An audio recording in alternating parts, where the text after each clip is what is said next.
আমি চাই প্রত্যেকটা জিনিসের তদন্ত হোক, কারা এর পিছনে কি ঘটনা ঘটেছে। অবশেষে দীর্ঘ 1.5 বছর পর হাদি হত্যার ইস্যুতে জাতির উদ্দেশ্যে ডক্টর ইউনূসের ষড়যন্ত্র নিয়ে এবার মুখ খুললেন সাবেক প্রধানমন্ত্রী শেখ হাসিনা। যে বুলেটটি বলা হয়েছে যে একদিক দিয়ে ঢুকে আরেক দিকে বেরিয়ে গেছে, সেই বুলেটটি কি তারা সংগ্রহ করতে পেরেছিল? সেই সংগৃহীত বুলেটের সঙ্গে কি এই অস্ত্র মিলিয়ে দেখা হয়েছে? খবরে এসব বিস্তারিত পাওয়া যায় না। গোলাম মাওলা রনি তিনি বলছিলেন যে তিনি বারবার সিসিটিভি ফুটেজ দেখে তারও এই সন্দেহ হয়েছে যে এভাবে গুলিটা করা সম্ভব কিনা। কাজেই অনেক প্রশ্নের উত্তর মেলে নাই এখন পর্যন্ত। রহস্য ক্রমাগত ঘনীভূত হচ্ছে। আসলে কারা হামলা চালালো? মারা যাবে এটা সরকার বুঝতে পারছে না।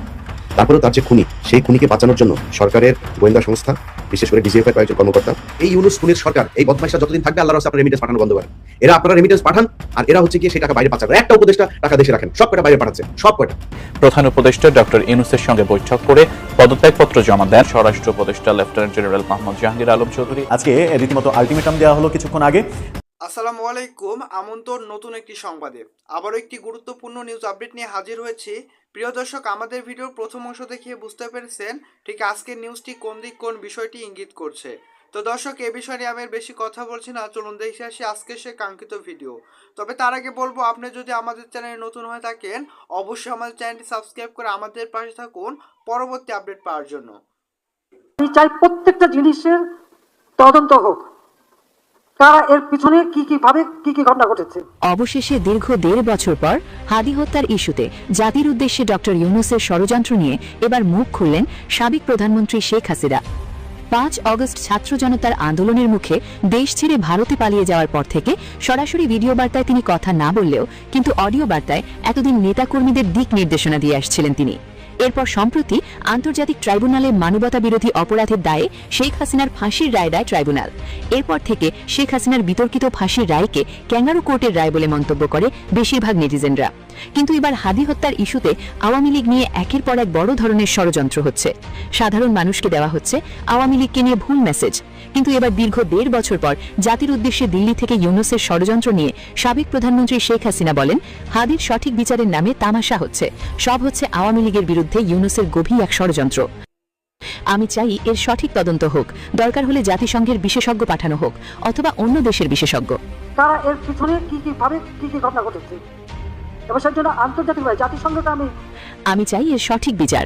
কারা এর পেছনে আছে, কলকাঠি নাড়ছে আর সব দোষ দিচ্ছে আওয়ামী লীগের ওপর। এছাড়াও শেখ হাসিনা আরও বলেন, এই দেশে জঙ্গিরা আস্তানা গেড়েছে, তাই দেশবাসীকে সজাগ থাকার আহ্বান জানান তিনি। জঙ্গিবাদী হিসেবে আন্ডারগ্রাউন্ডে যে আবার ধ্বংস করার চেষ্টা করবে, সেখানে ওই জঙ্গি সংগঠন হিসেবে এদেরকে মোকাবেলা করা এবং মানুষকে রক্ষা করার চেষ্টা সকলকে মিলে করতে হবে। বাংলার মাটিতে জঙ্গির ঠাঁই হবে না, তো সবাইকে সজাগ থাকতে হবে। আমি দেশবাসীকে চাই, যে বুলেটটি বলা হয়েছে যে একদিক দিয়ে ঢুকে আরেক দিকে বেরিয়ে গেছে, সেই বুলেটটি কি তারা সংগ্রহ করতে পেরেছিল? সেই সংগৃহীত বুলেটের সঙ্গে কি এই অস্ত্র মিলিয়ে দেখা হয়েছে? খবরে এসব বিস্তারিত পাওয়া যায় না।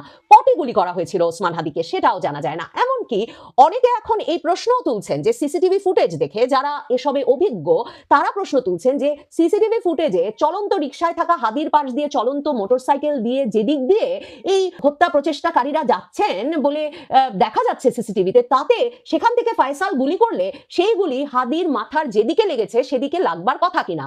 এমনকি আমি দেখছিলাম গোলাম মাওলা রনি তিনি তার ছাত্র জীবনে তার একই মিছিলে থাকা ব্যক্তির গুলিবিদ্ধ হওয়ার ঘটনা বর্ণনা করে এমন বলছিলেন যে তিনি বারবার সিসিটিভি ফুটেজ দেখে তারও এই সন্দেহ হয়েছে যে এভাবে গুলিটা করা সম্ভব কিনা। সামাজিক যোগাযোগ মাধ্যমে অনেকেই প্রশ্ন তুলছেন। এমনকি হাদির শুভাকাঙ্ক্ষী অত্যন্ত ঘনিষ্ঠজন পিনাকি ভট্টাচার্য তিনি কিন্তু হাদির ওপর হামলার প্রথম দিনে এই প্রশ্ন করেছিলেন যে তিনি নিজে একজন অত্যন্ত দক্ষ শুটার, কিন্তু তিনি বুঝে পাচ্ছেন না যে কি করে চলন্ত মোটরসাইকেল থেকে চলন্ত রিকশায় হাদিকে গুলি করে এমন নিখুঁত নিশানায় গুলি করা সম্ভব। বাংলাদেশে ওসমান হাদির ওপর গুলির ঘটনার পর 1 সপ্তাহ পার হলো। গত শুক্রবার ওসমান হাদিকে দিনে দুপুরে প্রকাশ্যে জুম্মার নামাজের পর তিনি রিকশা দিয়ে যখন যাচ্ছিলেন তখন বিজয়নগরের বক্স কালভার্ট এলাকায় মোটরসাইকেল আরোহী 2 জন যুবক এসে একজন যুবক তার দিকে গুলি ছোড়েন। ওসমান হাদি গুলিবিদ্ধ হওয়ার কিছুক্ষণের মধ্যেই সরকারের একজন উপদেষ্টা, প্রভাবশালী উপদেষ্টা, সংস্কৃতি উপদেষ্টা মোস্তফা সরোয়ার ফারুকী স্ট্যাটাস দিয়ে বলেন যে ওসমান হাদিকে একটা ভারতীয় নাম্বার থেকে বহুবার হুমকি দেওয়া হয়েছিল। আজকের হামলা সেই উদ্বেগকেই আরো স্পষ্ট করে দিল। মোস্তফা সরোয়ার ফারুকী অবশ্য তার ফেসবুক স্ট্যাটাসে জানান না যে কিভাবে তিনি জানলেন যে একটা সুনির্দিষ্ট ভারতীয় নম্বর থেকেই ওসমান হাদিকে বারবার ফোন করে হুমকি দেওয়া হচ্ছিল, এবং সরকার কেন এখন সেই নাম্বারটি, মানে যদি উপদেষ্টা জেনে থাকেন তিনি কি বাংলাদেশের আইন শৃঙ্খলা রক্ষাকারী বাহিনীকে হাদিকে জানিয়েছিলেন যে এ বিষয়ে গুরুত্বের সঙ্গে ব্যবস্থা নিতে হবে, তার কাছে কি সেই নাম্বার আছে? ওসমান হাদির ফোন খুঁজলে তো সেই নম্বরটি পাওয়ার কথা। সেই বিষয়ে কি কোনো অনুসন্ধান জানানো হয়েছে?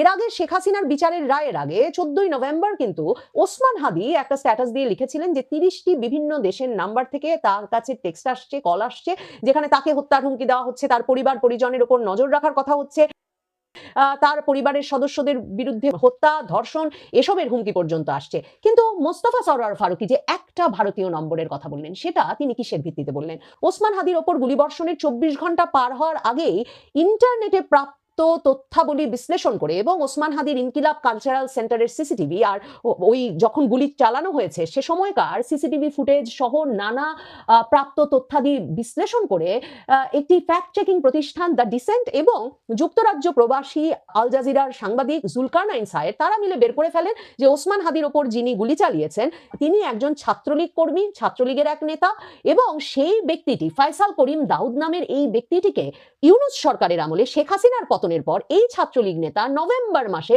অস্ত্র সহ ডাকাতি করতে গিয়ে আদাবরে এক প্রতিষ্ঠানে ধরা পড়েছিলেন এবং অস্ত্র সহ ডাকাতির অভিযোগে তাকে ধরবার পরেও তিনি 1 মাসেরও কম সময়ে জামিন পেয়ে যান। জুলকারনাইন সায়ের তখনই জানিয়ে দেন যে এই তরুণ যেমন আদাবর থানা ছাত্রলীগেরই পদাধিকারী ছিলেন, ঠিক তেমনি আদাবরেই তিনি এই ডাকাতি করতে গিয়ে ধরা পড়েছিলেন, অথচ তিনি মুক্তি পেয়ে যান। রহস্যময় ব্যাপার হচ্ছে এই নিয়ে এত আলাপ হয়েছে, কিন্তু কি করে অস্ত্র মামলার আসামি কার কার যোগসাজশে এমন ভাবে ছাড়া পেয়ে গেল, তাতে না আমরা ইনকিলাব মঞ্চ, হাদির সহযোগী সহকারী সহকর্মীদের কোনো ক্ষোভ দেখতে পাই, না এ বিষয়ে সরকারের কোনো ব্যাখ্যা পাওয়া যায়। সরকারের তরফ থেকে ডক্টর মোহাম্মদ ইউনূস বিজয় দিবসের জাতির উদ্দেশ্যে ভাষণে যেমন আগেও বলে রেখেছিলেন যে তিনি সর্বোচ্চ গুরুত্বের সঙ্গে ওসমান হাদির হত্যা প্রচেষ্টাকারীকে ধরবার নির্দেশ দিয়েছেন, কিন্তু হত্যা প্রচেষ্টাকারী 2 যুবকই, মানে যে মোটরসাইকেল চালাচ্ছিল সেও এবং যে গুলি চালালো সেই ফয়সালও, দুজনেই শুক্রবার রাতের মধ্যেই সীমান্ত পাড়ি দিয়ে ভারতের পৌঁছে গেছেন। এই খবরটিও জানতে হয় সামাজিক যোগাযোগ মাধ্যমে সেই জুলকারনাইন সায়ের যুক্তরাজ্য প্রবাসী এই সাংবাদিকের কাছ থেকে। আইন শৃঙ্খলা রক্ষাকারী বাহিনী কি জুলকারনাইন সায়ের সঙ্গে কোনো যোগাযোগ করছেন যে তিনি কি করে এতটা নিশ্চিত হয়ে বলছেন যে এই হত্যা প্রচেষ্টাকারীরা দুজনেই, মোটরসাইকেল চালক এবং হত্যা প্রচেষ্টাকারী দুজনেই সীমান্ত পাড়ি দিয়ে ভারত চলে গেছেন? কিন্তু সরকার তাহলে সেটা স্বীকার করছে না কেন এবং সেটা জানাচ্ছে না কেন? ওখানেই বা রহস্য করছে কেন? কিন্তু সরকারও যে সে সন্দেহ করে তার প্রমাণ হচ্ছে পররাষ্ট্র মন্ত্রণালয় কিন্তু ভারতের হাই কমিশনার প্রণয় বর্মাকে মন্ত্রণালয়ে তলব করে অনুরোধ করেছে যে যাতে হাদিরকে হত্যা প্রচেষ্টাকারীরা বাংলাদেশের সীমান্ত পেরিয়ে ভারত পৌঁছে গেলে ভারত দ্রুত সময়ে তাদের গ্রেফতার করে ফেরত দেয়, এবং সেটা নিয়েই এখন সবচেয়ে বেশি ক্ষোভ হাদির সহকর্মী সহযাত্রী জুলাই আগস্ট আন্দোলনের তরুণদের, যে ভারত হাদির হত্যা প্রচেষ্টাকারীকে আশ্রয় দিয়েছে। কিন্তু কেউ প্রশ্ন তুলছেন না যে বাংলাদেশের সরকার কি করে এমন একটা হাই প্রোফাইল ঘটনার পর সীমান্তে যথাযথ নিরাপত্তা জোরদার করতে পারলো না? কিভাবে এ দুজন যানবাহনের পর যানবাহন পাল্টে ঢাকা থেকে সীমান্ত পর্যন্ত গিয়ে ময়মনসিংহ সীমান্ত দিয়ে পার হয়ে গেলেন? মানে সরকার যে কি করতে পারতো এক্ষেত্রে, সেটার সবচেয়ে বড় প্রমাণ কিন্তু সরকারই দিয়েছে। যখন জানা গেল, একেবারে নিশ্চিত করে জুলকারনাইন সায়ের বলছেন যে তিনি নিশ্চিত, তিনি একেবারে শতভাগ নিশ্চিত যে হত্যা প্রচেষ্টাকারী দুজনই ভারত পালিয়ে গেছেন, তখন সরকার অবৈধ পথে ভারতে পালিয়ে যেতে সহায়তার অভিযোগে দুজনকে গ্রেফতার করেছেন। এ দুজন রীতিমতো হালুয়াঘাট, ধোবাউড়া, শেরপুর এলাকায় সীমান্ত দিয়ে অবৈধ পথে লোকজন এবং মালামাল পারাপারের সিন্ডিকেটটা নিয়ন্ত্রণ করে সেই অভিযোগে, মানে পুলিশের কাছে তার মানে এখন রীতিমতো খবর আছে যে ওই সীমান্ত দিয়েই পাড়ি দিয়েছে, কিন্তু সরকার এখনো স্বীকার করছে না যে হাদির হত্যা প্রচেষ্টাকারীরা পালিয়ে গেছে, যে কারণে পুলিশ কিনা হালুয়াঘাট, ধোবাউড়া, শেরপুর এলাকার সীমান্ত দিয়ে যারা পারাপার করেন সবসময় এবং যারা ওই সিন্ডিকেট নিয়ন্ত্রণ করেন ওই দুজনকে গ্রেফতার করে এনেছে। এখন এই গ্রেফতারটা পুলিশ আগে করলো না কেন? পুলিশের কাছে যদি হালুয়াঘাট, ধোবাউড়া, শেরপুরে কারা এই পারাপার করে এই তথ্য থাকে, নিশ্চিতভাবে বাংলাদেশের সকল সীমান্ত পথ দিয়ে যারা অপরাধীদের পারাপার করে, মালামাল পারাপার করে, সেই চোরাচালানকারী এবং মানুষ পারাপারকারী ব্যক্তিদের খবর তো তার মানে সারা বাংলাদেশের সকল সীমান্ত দিয়ে এই আইন শৃঙ্খলা রক্ষাকারী বাহিনীর কাছে ছিল। সেই গ্রেফতারগুলো আগে করা হলো না কেন? এই রহস্য ভেদ হয় না।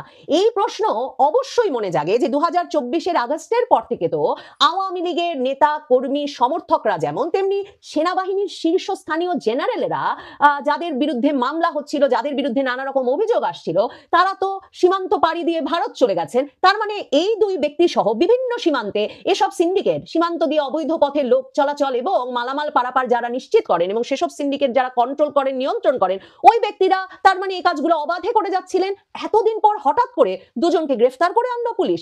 এই প্রশ্নগুলোর উত্তর তো সরকারকে গুরুত্বের সঙ্গে দিতে হবে। আইন শৃঙ্খলা বাহিনী কি যথাযথ তদন্ত করছে, নাকি একটা রোমহর্ষক গল্প তৈরির চেষ্টা করছে? মানে আমরা প্রতিদিন খবর পাচ্ছি পুলিশ হাদির ওপর হামলাকারী এই ফাইসালের স্ত্রী, শ্যালক, বান্ধবী সকলকে গ্রেফতার করে ফেলেছে। যেই রেন্টেকারের ব্যবসায়ী তাকে গাড়ি দিয়েছে তাকে গ্রেফতার করা হয়েছে, সকলকে গ্রেফতার করে ফেলেছে, সকলকে রিমান্ডে নিয়ে নিয়েছে। কিন্তু ওই যে ফাইসাল যে কিনা এই হত্যা প্রচেষ্টা চালালো এবং তার মোটরসাইকেল চালক, এই দুজনকে পালিয়ে যেতে সাহায্য করেছে। এখন পুলিশের কাছ থেকে আমরা নানা রকম রোমহর্ষক গল্প শুনছি, মানে গল্পের মধ্যে অনেক রসালো এলিমেন্ট যুক্ত হচ্ছে। যেমন ধরেন প্রতিদিন খবর উঠছে প্রেমিকাকে সঙ্গে নিয়ে হাদিকে খুনের ছক কষেন শুটার ফয়সাল। সেখানে আমরা জানতে পারি যে তার প্রেমিকা মারিয়া আক্তার লিমাকে নিয়ে ফয়সাল করিম ওরফে দাউদ খান একটা রিসর্টে বসে কিভাবে খুন করবেন এই পরিকল্পনা করেন। সাভারের ওই রিসর্টে গিয়েও তদন্ত চালিয়ে এসেছে গোয়েন্দা বাহিনী।